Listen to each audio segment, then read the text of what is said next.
Hello everyone, I'm Marcus Duick, Dairy Specialist with Mark Cutlet Seeds. It's July 30th today, this is our 13th weekly update, and today we're looking at the corn silage potential with the drought situation that we're in. When we look at this plant, we can see the leaves are firing off pretty heavy from the bottom. Yet the leaves that are supplying the ear with nutrients are still green. As long as they're green, we don't want to silage this plant, we want to leave the cob develop.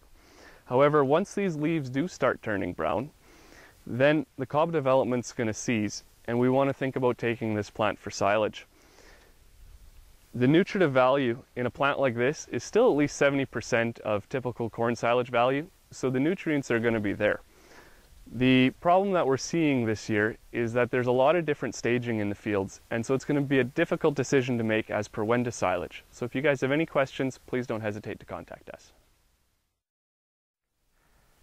Hi everyone, quite a few questions about yield potential. Following pollination, which most fields have completed already, our maximum yield potential is set, and everything from now on environmentally will affect the cob fill and ultimately the bushels that you're going to get on your farm. So today we want to show you how to calculate the yield and show you a little bit of pollination issues. This is a perfect example of pollination issues during a drought.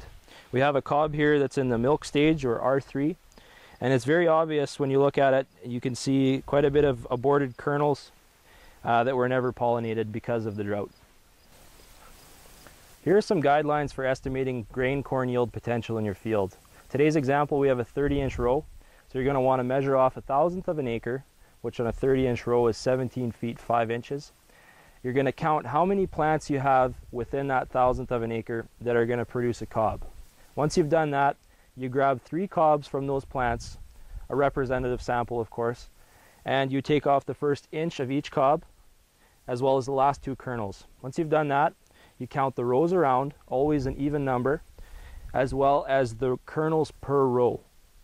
Once you have all of that information, you take rows around times kernels per row times viable plants per 1/1000th of an acre divided by 90.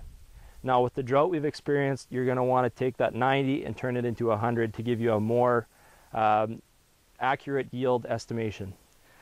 Now you want to replicate this throughout the field 6 or 7 times to make sure you get a good estimation for your yield potential.